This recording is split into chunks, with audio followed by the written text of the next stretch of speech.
So here I was after 2 full days of trying to reach this point, just one jump away from finishing this nightmare of a level. My sanity rested on this jump. Here's what happened. Here's what I think of when I think about the hardest trophies I've ever done in games. My first thought is always Resident Evil Village. Mercenaries was hell and took me months to finish. Next on this list is the very time-consuming 70 gold medals in Red Dead Redemption 2. This isn't overly hard but requires some serious patience. And lastly, I consider Millennia in Elden Ring as the third hardest I have ever tried to do. She defeated me hundreds of times before I finally got her, but none of these even come close to Super Meat Boy, the Kid trophy. This is hands down the hardest trophy I've ever done, and I will show you why in just a minute. This is how you unlock the warp zone for the Kid. As you can see, you need to be very quick, and I almost missed the zone by a few milliseconds. I had no idea the amount of pain this was going to cause me. After a very small cutscene which introduces the Kid to you, this is the level that greets you. And I honestly didn't expect this to take me 2 full days to get past. The thing with warp zones is there are 3 levels to each one. Some of them you only have 3 lives and must try again if you die. So if you were on level 3 and use all 3 lives, you must redo the first 2 levels again from scratch. Thankfully this warp zone you have unlimited lives. I truly believe this would be the hardest trophy on PlayStation if you only had 3 lives per level. Slowly but surely I was making progress and figuring out each little section of this level. The Kid is widely considered the best character in the game as he can double jump. This was a mechanic I was seriously struggling to grasp the handling of and kept making mistake after mistake.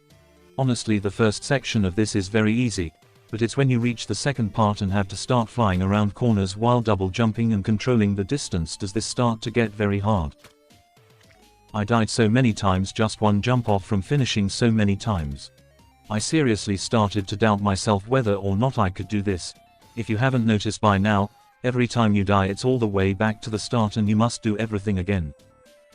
After 2 days and a lot of frustration later, my fingers were killing me, my head was hurting, but eventually this happened.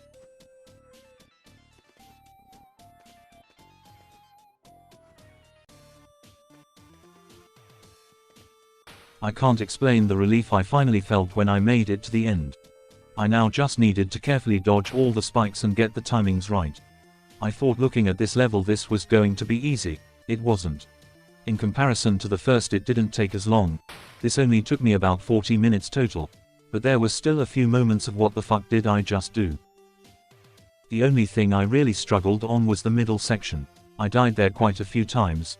The problem was I hadn't sprinted and I just needed to figure out the timing while sprinting and double jumping.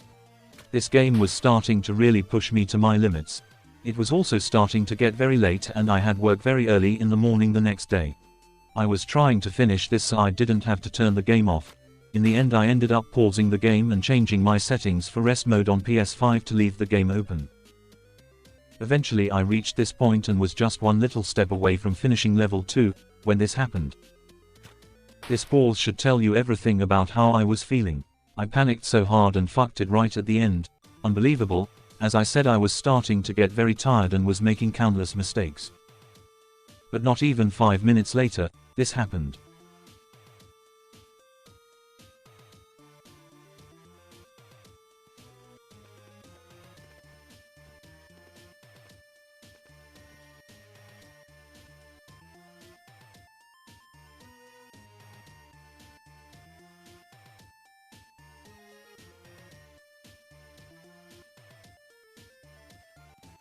At this point I went to bed and resumed the following day. This is level 3 and is considered by many to be the hardest level out of the 3. Personally I disagree. Level 1 is hardest for me personally, having spent 2 entire days trying to beat it. Once you have the timings down, this is actually a very straightforward level. You have roughly 2.5 seconds between each blade and timing and double jumping is crucial. My thumb was in agony and spamming X hundreds and hundreds of times was really beginning to hurt. Reaching the second level was the easy part. The thing I struggled with the most was the third level. Just getting around the corner without getting hit or landing on the spikes was proving to be very tricky. But just like the previous 2 levels, it's all about patience and practice. A huge amount of trial and error is involved. I was constantly making it around the corner every time but would always land on spikes. The double jump around the corner is probably the tightest jump in the game. I was getting very close on every run and I knew I wasn't far away from finishing this hell and unlocking the trophy. This pause again meant I knew I fucked up again, just one jump away from finishing this entire thing and I messed it up again. I hadn't come this far to give up now, and about 10 minutes later, this happened. It took me nearly 3 days to unlock the kid and finish this trophy. It took a lot of willpower and many times I questioned why the hell I'm doing it, anything for a YouTube video. Before attempting to unlock the kid I took a screenshot of my total deaths. Before starting it was 5,158 total deaths, and after it was 7,857, meaning I died 2,699 times unlocking this trophy. The next trophy is called I'm a Golden God. To earn this you need to 100% the game, collect all the bandages and finish all the plus times on every level. Some of these bandages are very easy to get and collect, others are extremely hard and will take many attempts to unlock. I hope you enjoyed this video. Please consider subscribing, and if you want to stay up to date and join a trophy hunting community, please go follow me on Twitter. It's pretty awesome over there and everyone is super helpful and supportive. I will let this last clip lay out as it's one of the most fun bandages I've collected so far. Thanks for watching and see you next time.